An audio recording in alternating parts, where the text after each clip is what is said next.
Then they sailed to the country of the Gadarenes, which is opposite Galilee. So this is the tribe of Gad. There's a lot of disagreement among scholars about this place, because there's another correlating passage in one of the other Gospels where it says it's the Gergesenes. And there's a bit of disagreement about it as to whether the Gergesenes and the Gadarenes are the same place. The two stories have a lot in common. This story is recorded in three Gospels. It's recorded in Matthew, Mark, and Luke. And all three stories are at least slightly different, and in some ways they're actually very different, though they all end with the demons going into the herd of swine, and the swine running down the steep slope into the sea. And so it's pretty clear they're the same passages, but this is the tribe of Gad. And this passage, as soon as you mention Gad, and the fact that he went to the other side of the sea, outside the promised land, and here is the tribe of Gad, where they were 1,000 years or so before this, around 2,000 years before this. This is where they settled outside the promised land. And so the tribe of Gad, it's important if you're a student of the Bible that you know that from the moment that the tribe of Gad chose to settle outside of the promised land, they became a picture of the compromising believer, of what it is to compromise in your faith. They didn't really start out, it doesn't seem like, compromising in a sort of way like they were trying to compromise with the world. Their compromise started out a little different than that, though that's where it ended up, as we're going to see in this passage.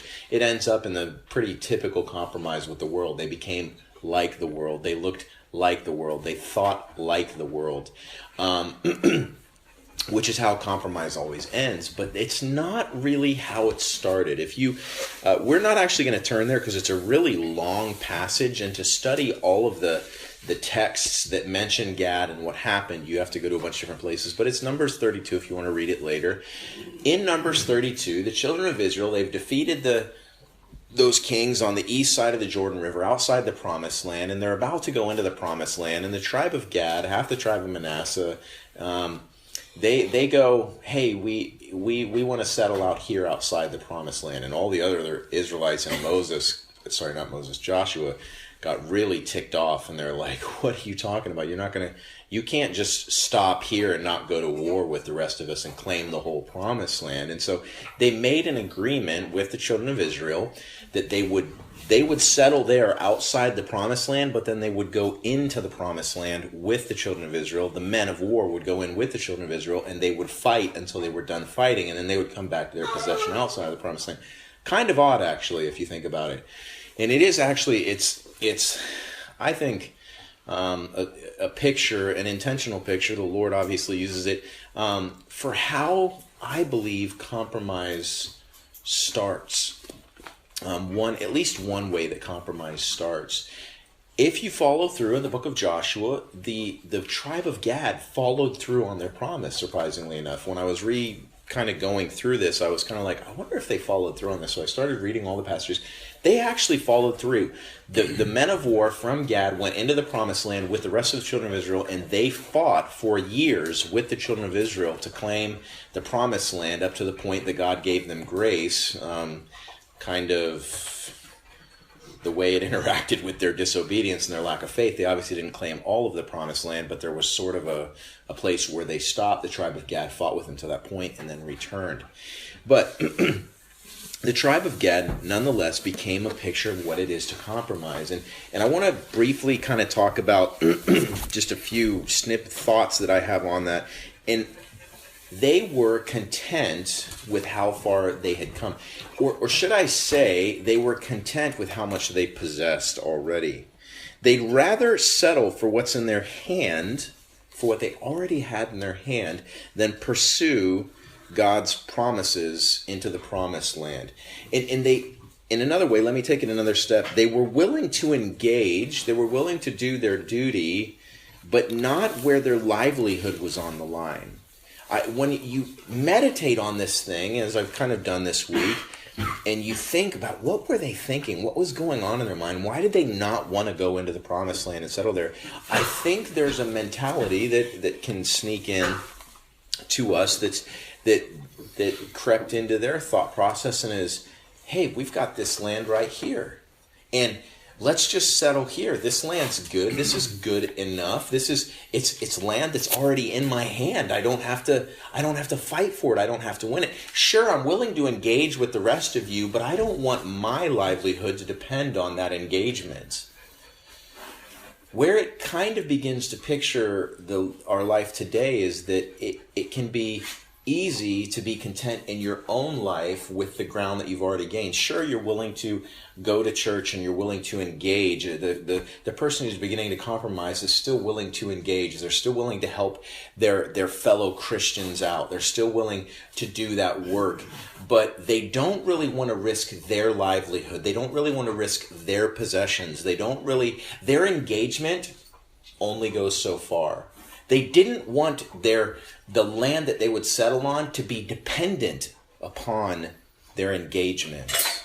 I believe that's the mentality that was going on there, and it's something that maybe there's no one else that's applicable to, but it's applicable to me. I feel that way sometimes.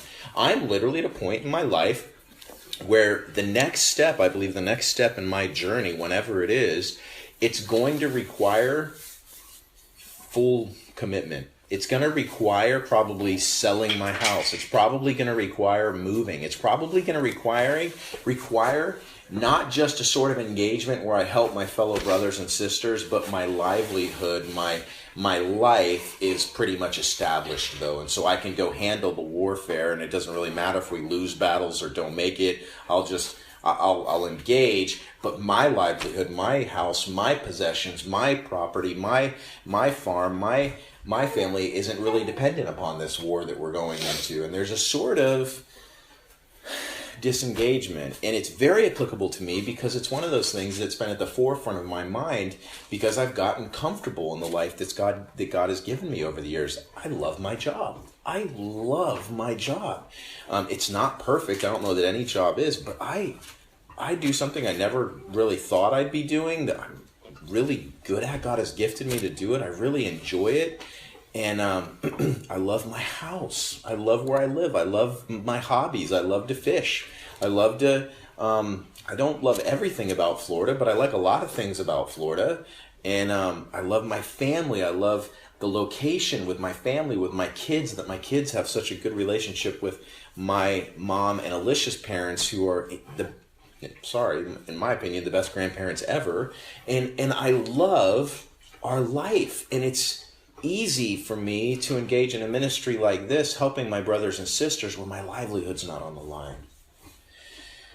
And there comes a time in your Christian life where God says, I want a little more from you. I want a little more commitment. I don't just want engagement. I want you to put your life on the line. I don't personally believe it's like that our entire lives. I don't believe he necessarily expects that every day of our life. And I'm talking about your literal physical livelihood. I'm not talking about your life. You always lay your life on the altar. That is the way you live, that you lay your life on the altar. But I think there are times in our life where he calls us and says, will you lay your whole life on the altar and take this religion past just engagement and into commitment? And the tribe of Gad and some of the others, they were content to settle on the east side of the Jordan and not really lay their livelihood on the line. Interestingly enough, their families on the line and taking them into the battleground. The consequences of this, and these are kind of part of the meta-narrative of Scripture. That's why I'm kind of discoursing about this. These are things that you can look up and you'll see them, though they're not necessarily explicitly stated in succinct verses that I can just quote and you're like, oh yeah, it's just tied up in a nutshell right there. But three things that are by different scholars commonly agreed upon that were the consequences of their compromise were that they were the first to be conquered more than once. They were easily compromised, and they were generally confused. They were the first to be conquered. They were easily compromised, and they were generally confused. And these are your typical consequences of compromise, of failing to push all the way in, is that there was no natural barrier. The river Jordan and the Sea of Galilee represented a natural barrier to many of their enemies, many of the surrounding regions. And there is a very natural barrier to the Christian life when you're fully committed. Because when you're fully committed, you don't have time to honestly hang out in your hobby. A fully committed Christian, I've never met a fully committed Christian whose hobby was going to the bar and shooting pool on the weekends just to do it. Now, I've known people that would do it to witness, and they're not really there to shoot pool or to hang out in that environment because they enjoy it, but maybe they do it to witness. But I've never met a fully committed Christian who had hobbies like that were that were mixed, that everything was so mixed with the world that there was this compromise. There, in the fully committed life, there's this sort of natural boundary that happens. It's not just in the Old Testament, the idea of come out and be separate from him. That verse is quoted in the New Testament, if I remember correctly, more than once, where he says to them, come out and be separate, and it creates this sort of natural boundary. And so the believer that compromises and doesn't fully engage and have that natural boundary from the world develop in their life is easily conquered by old sins and by their enemies. Usually the first to be conquered. Secondly, they're easily compromised. This is as we're going to see, very very obvious in this passage, because the tribe of Gad here were doing something that they absolutely were forbidden to do. Does anybody remember what it is? Raising pigs. Yeah, they're raising pigs. Jews had nothing to do with pigs. There was no good reason to raise pigs, and they weren't supposed to. They weren't supposed to eat them. Pigs were filthy. They were unclean. The tribe of Gad were doing something that was very compromised here, and they were easily, and we see the evidences of their compromise.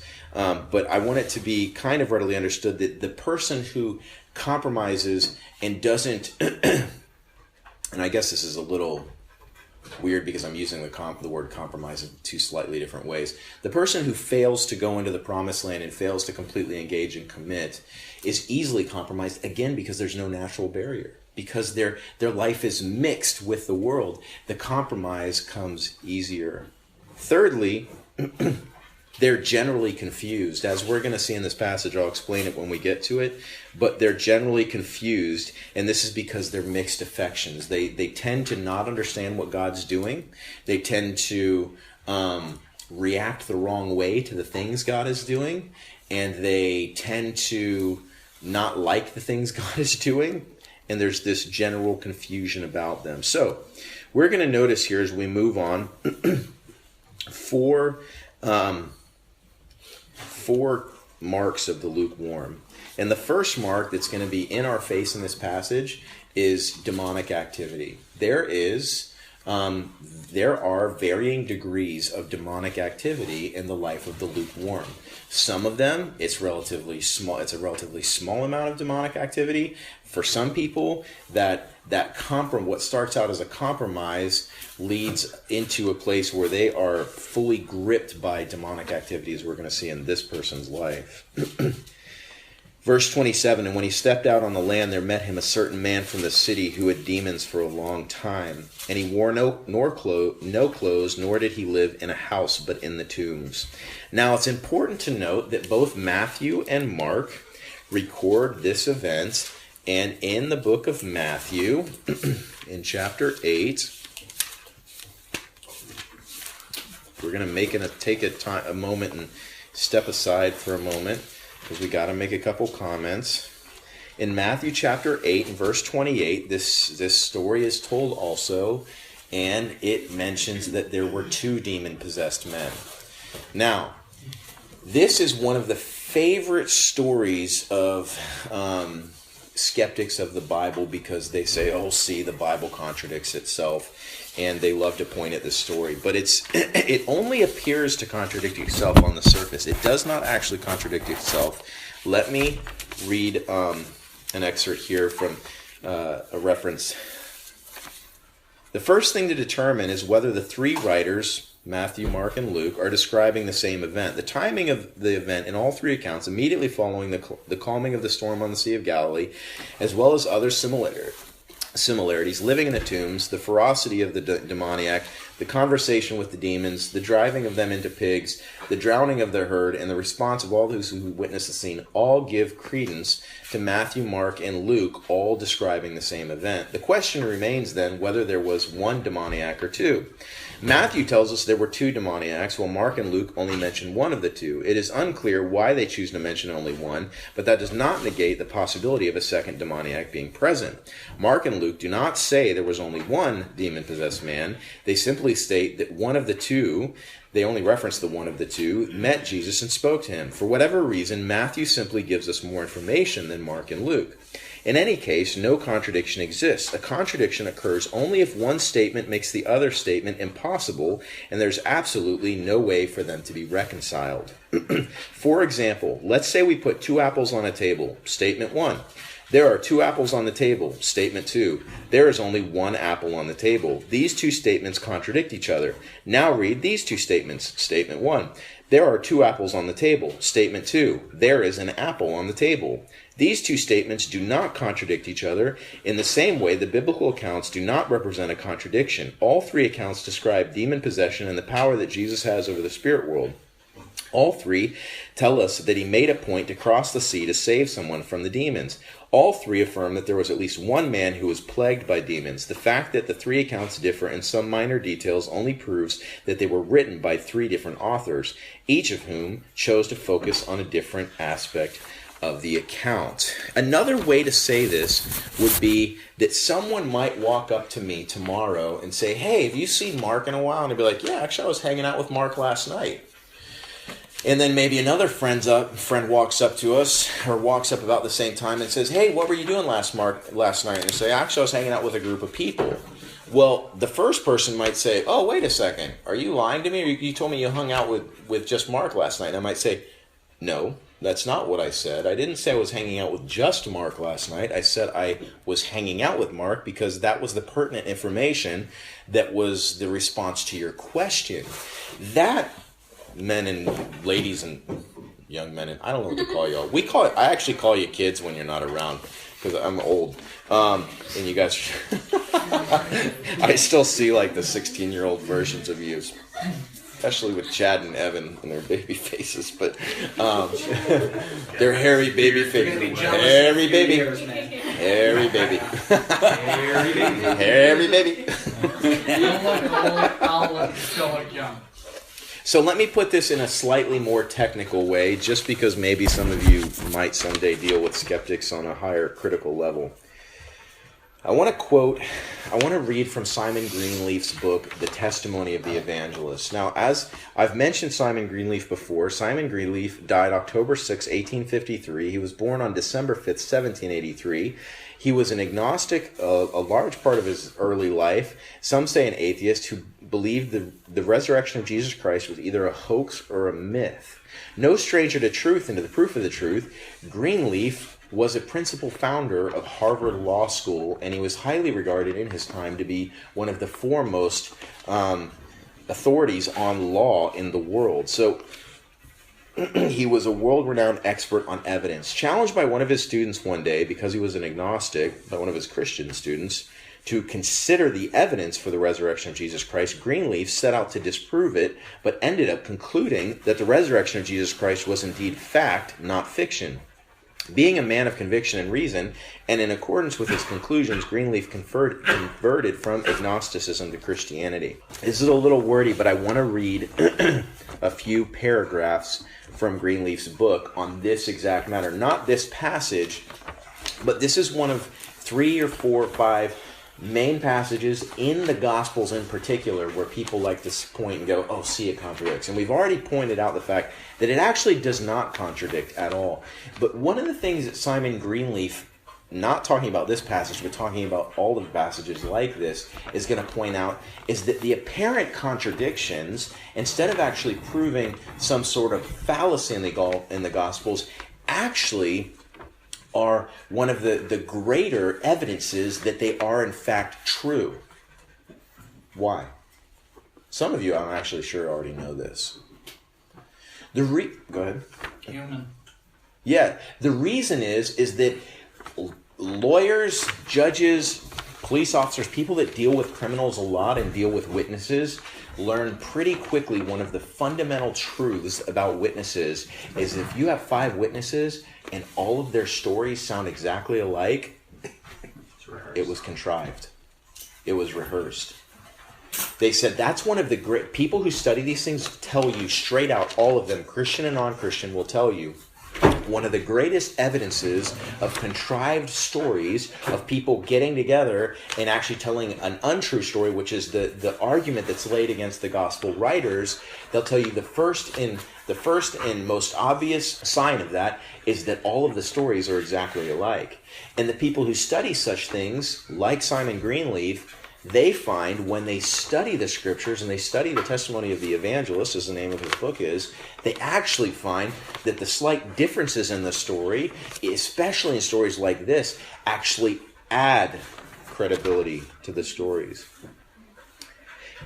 In the third place, he's giving he had listed some things he wants to go through, but in the third place, speaking of the Gospels, the Gospel writers, as to their number and the consistency of their testimony, the character of their narratives is like that of all other true witnesses, containing, as Dr. Paley observes, substantial truth under circumstantial variety.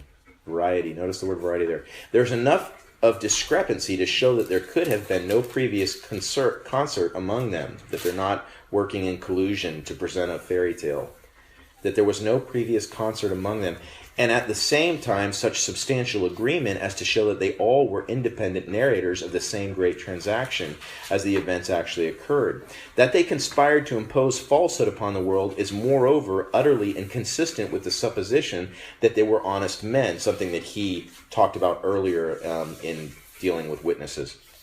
A fact to the proofs of which we have already adverted. But if they were bad men, still the idea of any conspiracy among them is negated not only by the discrepancies alluded to, but by many other circumstances which will be mentioned hereafter. From all which it is manifest that if they concerted a false story, they sought to its accomplishment by a mode quite the opposite of that which all others are found to pursue, to attain the same end. On this point, the profound remark of an eminent writer is to our purpose, that in a number, quote, in a number of occurrent testimonies where there has been no previous concert, there is a probability distinct from that which may be termed the sum of the probabilities resulting in the testimonies of the witnesses, a probability which would remain even though the witnesses were of such a character as to merit no faith at all. This probability arises from the concurrence itself. That such a concurrence should spring from chance is as 1 to infinite. And so what he's saying here is if the witnesses are in substantial agreement, even if they're bad men, if you find substantial agreement, the statistical likelihood that bad men would have substantial agreement is basically astronomical or infinitely impossible, is what he's saying. That is, in other words, morally impossible. If, therefore, concert be excluded, there remains no cause but the reality of the fact for their writing. The discrepancies between the narratives of the several evangelists, when carefully examined, will not be found sufficient to invalidate their testimony. Many seeming contradictions will prove upon closer scrutiny to be in substantial agreement, and it may be confidently asserted that there are none that will not yield under fair and just criticism. If these different accounts of the same transactions were in strict verbal conformity with each other, the argument against their credibility would be much stronger. All that is asked for these witnesses is that their testimony may be regarded as we regard the testimony of men in the ordinary affairs of life. This they are justly entitled to, and this no honorable adversary can refuse. We might indeed take higher ground than this and confidently claim for them the severest scrutiny, but our present purpose is merely to try their veracity by the ordinary tests of truth admitted in human tribunals. Demonic activity, first mark of that we see in this passage. Obviously, let's keep in mind this is thousands of years of compromise coming to a point where there is intense demonic activity in this area. But it is an important thing to note when tempted to compromise that you are giving place to the devil. I'm not saying in any way that a Christian can be possessed by a demon, but Christians can certainly be harassed by demons, intimidated by demons, and their ability to fling hurtful thoughts, hurtful things, discouragement, temptations into your life is directly proportional to how much ground you give them in your life. And compromise is giving them ground. When he saw Jesus, he cried out, fell down before him, and with a loud voice said, "What have I to do with you, Jesus, Son of the Most High God? I beg you, do not torment me." Again, just want to give a little context. I'd say a good portion of the conservative scholars that I read, that I respect, a good portion of them, the reason they say that Matthew and Mark only mention the one guy and Matthew mentions two is because only one of them responded to Jesus and actually was transformed. And this is actually apparent in the Matthew passage. If you pay attention, it mentions that there were two men, but the conversation in the Matthew passage happens between Jesus and one of the men, and only one of the men was delivered. It's an important point. So, and the second man is only mentioned in the first part of the passage, and he's not mentioned interacting with Jesus. He's not mentioned having any sort of deliverance. Maybe he did, but he didn't actually, because the one guy responded so strongly. He's like, "Lord, let me follow you," and Jesus is like, "No, go back to your household." So apparently, the second man either did not respond in the same way or didn't respond at all. When he saw Jesus, he cried out, fell down before him, and with a loud voice said, "What have I to do with you, Jesus, Son of the Most High God? I beg you, do not torment me." For he had commanded the unclean spirit to come out of the man, for it often seized him, and he was kept under guard, bound with chains and shackles, and he broke the bonds and was driven by the demon into the wilderness. So the second mark of a compromised life is seizure, not like physically having a seizure, but being gripped by things to the point where you sort of lose control of your life. This is, now, I don't mean these in a sort of digression that you go from demonic activity as the first mark of a compromised life. They're almost backwards in that sense. I believe heavy demonic activity would be one of the last consequences of a compromised life. These are just, they're not in a particular order, let me just say that. The other mark of a compromised life is bondage. It's bondage. The reason being seized sticks out to me is because it's actually mentioned again later in the passage as well. Not of the demoniac. It says that the people of the region, after they hear of what Jesus did, were seized with great fear. And this alludes to the variation in the degree of demonic activity. The people of the region were not demon-possessed, but they were still heavily affected by the lifestyle that they lived and the demonic influence, and they were seized not by the demons themselves, but by fear. But it's a similar idea here, this idea of being gripped by things out of your control. It's a mark of the compromised. Thirdly here, he was kept under guard with chains and shackles, and he broke the bonds, was driven by the demon into the wilderness. Jesus asked him, saying, "What is your name?" And he said, "Legion," because many demons had entered him. And they begged him that he would not command them to go out into the abyss. Now a herd of swine was feeding there on the mountain, and they begged him that he would permit them to enter them, and he permitted them. Then the demons went out of the man and entered the swine, and the herd ran violently down the steep place into the lake and drowned. Much is made of this passage, honestly, in the study of demons and how they work and stuff. I kind of really agree with most of what I've ever heard from Calvary Chapel. I don't really spend a lot of time focusing on Satan. I don't really spend a lot of time focusing on demons, and I've heard people teach entire teachings about this, and, what do demons do? What is their world like? What's the abyss? Are they disembodied spirits? Why do they want to always possess a creature or something like that? There's some truth here about the spiritual world. I'm not really going to delve into it. I don't really feel like giving the devil any more airplay than he already has. But there are some interesting things about the spiritual world being alluded to here. Verse 33, then the demons went out of the man and entered the swine, and the herd ran violently down the steep place into the lake and drowned. When those who fed them saw what had happened, they fled and told it in the city and in the country. Then they went out to see what had happened and came to Jesus and found the man from whom the demons had departed, sitting at the feet of Jesus, clothed and in his right mind, and they were afraid. Here is the third mark of the compromised confusion. They have the incorrect responses to God's moving.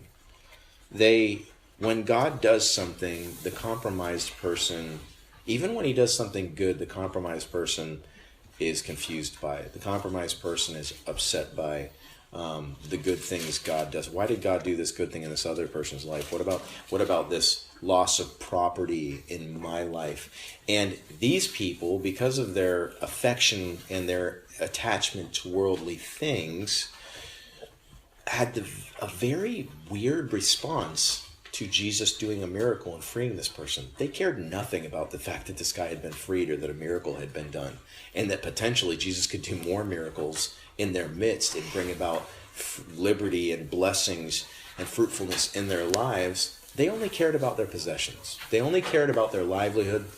Interesting, kind of ties in with what we were considering earlier about the tribe of Gad, some 2 millennia before this. But they had a really odd, the incorrect response to what Jesus did. Obviously affected by their affections. Then the whole multitude of the surrounding region of the Gadarenes asked him to depart from them, and they were seized with great fear. The fourth mark of the compromised is they prioritize their old life and things over God's presence. It's an inevitable exchange. Why are these people doing it? It's the same reason that people in our culture refuse to turn to God. People say on a regular basis, I just don't understand why people don't turn to the Lord. The gospel is just good news. And I get the sentiment, but honestly, it actually is pretty clear, because they love this life, some part of this life that they know they'd have to give up to turn fully to Christ and to yield their life to him. They know they'd have to give up their job. They'd have to give up their girlfriend. They'd have to give up their whatever they identify as. They'd have to give up hurting people to make a living. They'd have to give up being selfish. They'd have to give up whatever it is, pornography or their drugs or alcohol or something. That's why it's very obvious. The gospel is good news. It's the pathway to eternal life, but a lot of people, they'd rather have their pigs on the hillside than be right with God and have God's blessings and liberty abound in their life. And so these people prioritized their old life and their possessions over God's presence and blessing. Now the man, verse 38, from whom the demons had departed, begged him that he might be with him, but Jesus sent him away, saying, return to your own house and tell what great things God has done. Now, it's interesting. It's not that he wasn't willing to have someone with demon possession on their resume in his cohort, because you guys remember from the chapter right before this that at least one or two of the women who were ministering to him on a daily basis had been demon possessed before being delivered. So that's not what's going on here. But I love here that it says, return to your own house and tell what great things God has done for you. And I think there's a truth here that it starts at home. The great things that God has done in your life, it starts at home. You guys, I'm sure you're aware of Acts 1:8, that, when you're filled with the Holy Spirit, you will be my witnesses in Jerusalem, in Judea, and in Samaria, and to the ends of the earth. That it starts at home and it moves out from there.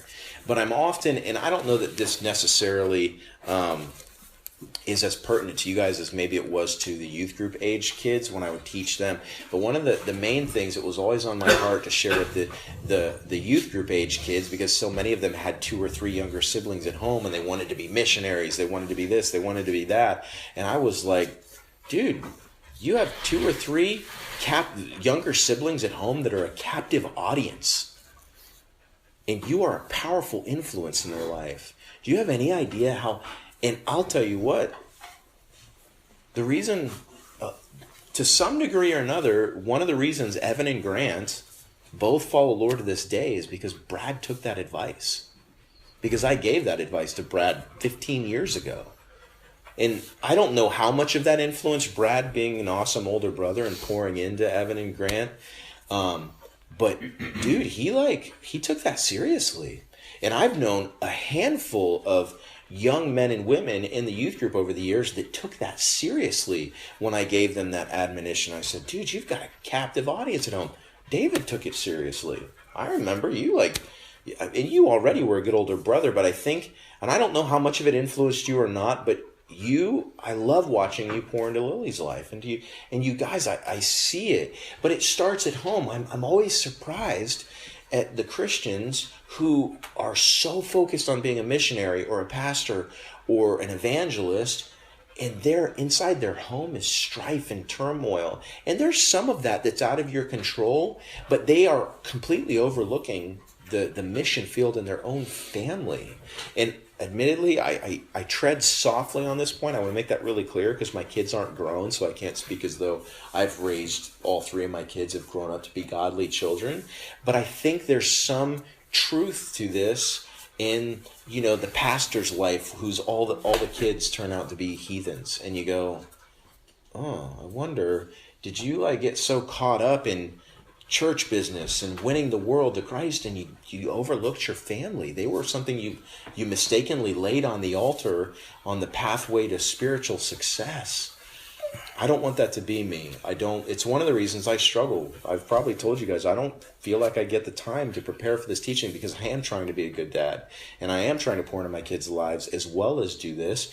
And last week I told you guys that, you don't always put family above ministry, and that's true. But in my experience, a lot of times it is family or ministry. And a lot of my week, I'm trying to be a godly father